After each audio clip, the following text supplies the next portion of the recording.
Coming up on Patriots Today by Chat Sports, we're doing a 7-round mock draft. We're going to go through every single need of position, and so far we have given you guys what we should do with the first-round pick. We've also given a video on if we should trade the first-round pick, but now I just want to see where we're at in all 7 rounds and how much better can this roster get with the 2025 NFL Draft class. If you guys are excited that April is around the corner, go on ahead and hit that like button for me. Obviously, Drake May was the star of our draft last year. Who is going to be the star this year? Hit that thumbs up button for me, and let me update you guys on where we are drafting in this year's event. Obviously, we have the number 4 pick overall in round 1, and then at round 2, we have pick number 38, so still in that top 5 of the second round as well. Round 3, pick number 69, very nice. Round 3, thank you, Matthew Judon, who the Patriots time and time again won that trade. We did secure their 3rd round pick, number 77. Round 4, pick 107. Round 5, pick 143, and then we don't have a 6th round pick. We have 3 straight 7th round picks. Take my mock draft with a grain of salt. This may just have to be best available, but there is still a little bit of talent that should be around for day 3. The Patriots' top needs heading into the draft and really free agency is obviously getting Drake May a pass catcher. For the love of everything, get him a reliable wide receiver. And a little bit of protection wouldn't hurt either. You got to boost your left tackle side. If you want to boost multiple positions on the offensive line, I'm all there for that. The edge to complement Keon White, a cornerback to give Christian Gonzalez some help, and a defensive tackle to make sure our 3-4 front gets back to top 10 defense in the NFL. So with pick number 4 in the overall 2025 NFL Draft, I have the Patriots selecting Abdul Carter from Penn State. I think you just can't go wrong with Carter. He's a total package. He's everything that you want in a defensive player, a great guy in the locker room. And when you're watching film on Abdul Carter, you just genuinely see him check every single box for that edge position. And it does help that NFL analysts out there are comparing him to not the one and only Micah Parsons. If you could possibly get a replica of Parsons right now, I think that would put your defense in a much better position than it has been. And with Abdul Carter being number 1 right now in terms of outside linebackers for Mel Kiper's big board, I mean, yes, Mikael Williams probably going to go later in the first round. You keep going on throughout the list. Carter is a generational talent. And what he's done at Penn State has been unreal. When I say he's a total package, I'm talking elite speed. He shifts directions. He has great ripping skills. He knows how to get off his block, the pass rush, the run defense. 12 sacks doesn't come very easily. That's a guy that is working hard for it. He is a headhunter. He is a quarterback's worst nightmare. And if you were to put him in the Patriots defense, that is now being run by a former defensive line coach, now our DC, and Terrell Williams, he will specialize in making this edge a force to be reckoned with. I may be hyping him up a little bit, but wait till the draft combine. You'll fully see how much of an athletic freak Abdul Carter is. I think if he's available, the Patriots have to get him. There is a little bit of confliction saying that maybe the Cleveland Browns would be interested in him, but we'll deal with that later on. Right now, I want Abdul Carter. If you guys do too, go on ahead and like this video. If you're going to take defense in round 1, you have to take offensive line in round 2. I just don't see how you can really work around not picking up an offensive tackle in this year's draft, and that does bring me back to Josh Conerly. Round 2, pick number 38. When you're getting a guy like Josh, you're getting a lot of flexibility with the upper body. You're getting a good punch, a guy that gets low. He knows how to anchor down, holds his man, which we really struggled with this past year, and he just absolutely stuffs defenders. PFF loves him, almost 1,000 snaps this last year. Overall, his grade is 78, which is probably better than any offensive lineman's PFF grade that we have on the roster right now. Look at that, number 2. Sacks allowed.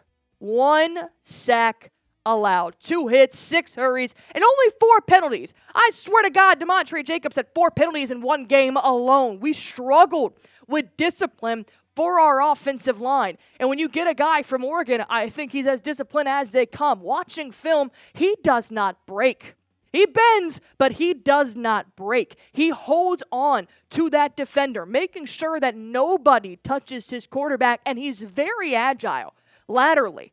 He is not afraid to just step back and just follow the motions. He'll go with his defender wherever that flow takes him. And that's something we've been missing. Mel Kiper has him ranked as a number 4 overall offensive tackle throughout the entire draft class. And if we can snag him in round 2, that's a hell of a steal. Do you think the Patriots should draft a tackle? This is a no-brainer, guys. A no-brainer. Poor Drake May looked like a Muppet out there. Go on ahead and like this video for me. We have plenty more draft picks to get through, but I want to go ahead and tell you guys real quick about our sponsor on today's show, and that is PrizePicks, the #1 daily fantasy sports app in America. I'm playing it. Producer Smitty's playing it, and over 10 million active users are playing PrizePicks right now. If you guys want to play, it's super easy. All you have to do is just pick more or less on a player's projected stats, and you can win up to 1,000 times your money. That's right, up to 1,000 times your cash. And you guys can select your favorite teams, your favorite players, collegiate or professional, numerous different sports, and you can even mix and match. So if you want to throw some winter sports in there, hockey, baseball, or if you want to wait later in the fall, make sure you guys still have baseball and football in there. There are several different ways to play PrizePicks. Do what fits you best. For example, the hockey tournament going on right now, I have more than two and a half shots on goal for Brady and LeBron James to do what he does best, and that's just score the basketball. I always like to take the more, but if you guys want to go on ahead and choose more or less on your picks, you can do so right now in over 30 different states, including Cali, Georgia, Florida, and Texas. Download the PrizePicks app. Use promo code CLNS. That'll give you guys $50 instantly when you play your first $5 lineup. Download the PrizePicks app. Use promo code CLNS. That'll give you guys $50 instantly when you play your first $5 lineup. Here's my sneaky pick number 3, Savion Williams.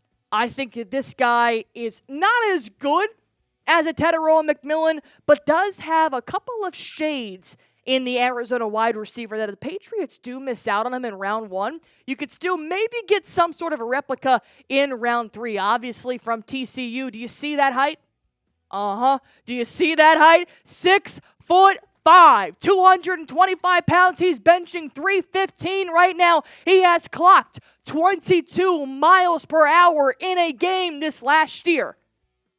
This is a no-brainer for a wide receiver. And look, I'm a Tetairoa McMillan fan, but if you can get a guy like Williams in the 3rd round who's producing some of the same statistics, definitely a little bit less, but has same attributes, well, you can't teach 6'5". You can definitely hone in on his route running skills. 60 receptions, 611 yards, 10.2 averages per catch, 6 touchdowns, only 8 drops, and that's a little bit high. He does have some clunky hands, but he can be used as a versatile piece. TCU had this man in the Wildcat. I mean, give Drake May something to have fun with, you know? I think that Williams would be a steal, and I really do hope he's available at pick number 69. Hey-o, Barrett Carter, round 3. Thank you once again, Matthew Judon. Let's look a little bit here at the linebacker position. Kind of could fill some shoes that Judon did leave here. Pick number 77 out of Clemson, Barrett Carter, full-blown headhunter, if you must know. He does a really good job at shifting outside. One thing that I've noticed watching Barrett Carter's film, I mean, he's like a hawk. His eyes don't leave the quarterback. His feet keep shuffling. He keeps moving laterally, horizontally, but he does not lose sight of that football, and when he is ready to pounce, he does, and he does it pretty efficiently. 3.5 sacks, 11 tackles for loss, 7 pass breakups, does a really good job of pass deflections. And when you look at this linebacker room, yikes, not my favorite. I'm going to be honest. I think Anthony Jennings did a really good job in the defenses last year. Jelani Tavai started off really hot, didn't end so hot in my opinion. Christian Ellis, who's actually a backup player for us, worked his way into the starting nod. I like Christian Ellis. I think he has a lot of drive to him.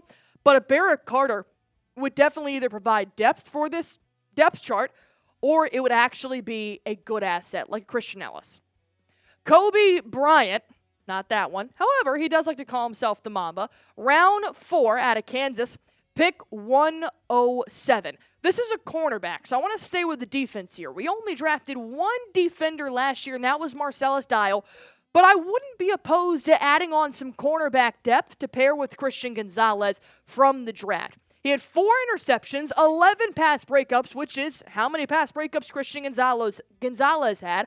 37 tackles and 4 tackles for loss. He's really good in the man-to-man coverage, and he does have a really good punch when tackling. I mean, he brings that hammer down, which we struggled, believe it or not, with the basics of tackling last year. So I do like that. He's got a good frame, 6 feet, 175 pounds. I still have hope that Alex Austin is going to become the cornerback number 2 as Gonzo takes over cornerback number 1. But even if Cobee Bryant ends up just being a depth piece, he could still add a good frame. And with Terrell Williams as your defensive coordinator, I definitely think they could find a spot for him. But once again, might just be a depth piece for Gonzo. Not sure if this is still going to be his number 2 like DJ Reed could be. How many defenders should New England draft? We drafted 1 defender last year, Marcellus Dial. Do you think we should go 3, 4? How many guys in the 7 rounds would you want to take on defense? I'm just going to rip through round 5 right here and then start with round number 7 as well. Marcus Yarns is going to be my running back that I select in round 5. He only played 9 games last year because he was dealing with a little bit of injury, which is extremely unfortunate. But a guy like Marcus Yarns, over the last 2 seasons, he has racked up over 1,000 yards in the last 2 years. This is a very shifty type of running back. Doesn't really give me the bruising back the way that Ramondre Stevenson does, but gives me a little bit more of Antonio Gibson. I don't think this fills your Ramondre Stevenson problem. I think free agency does that, but it wouldn't be bad to bolster that depth chart. Same thing here with Gerard Christian. I might say this wrong. Lichtenton? I'm learning the same way you guys are. I'm going back to the offensive line. Round 7, pick 20 to 17. With a guy like Jared, he's just your very simple, good protection. He has very good hands, good size. He knows how to move laterally. And to have that offense that you're getting from a guy like Jared, I think that it could be a bit of an improvement here for the Patriots moving forward. I mean, our offensive line isn't that great anyways. CJ West are going to come back here with the defensive tackle side. Haven't picked up a D tackle just yet for the Patriots either in this draft so far. PFF seems to really, really like him. He's got good size. He's got the capabilities. Once again, you're maybe looking at a cut guy here, but overall, there is still a little bit of talent towards the end of the 7th round. And Will Shepard coming in, wide receiver from Colorado. No, it's not going to be Travis Hunter, but there are other wide receivers, believe it or not, that did go to that university. He's got good hands, got good height. Wasn't the top target for a guy like Shedeur Sanders, but still got a lot of reps with Deion Sanders in there. And if he could be somewhat of a shade of Travis Hunter, could still be a pretty good pick there with the last pick in the NFL draft. Go on ahead and grade this mock draft for me. A, B, C, D, or F. Didn't spend too much time on that round 7. Not exactly sure who's going to be available at that time. Depends on those teams. But let me know, as a whole, what you guys thought of the mock draft. A, B, C, D, or F. As always, this is the time to subscribe. Off-season is heating up, and I want you guys there every single part of it. So go on ahead and hit that sub button for me.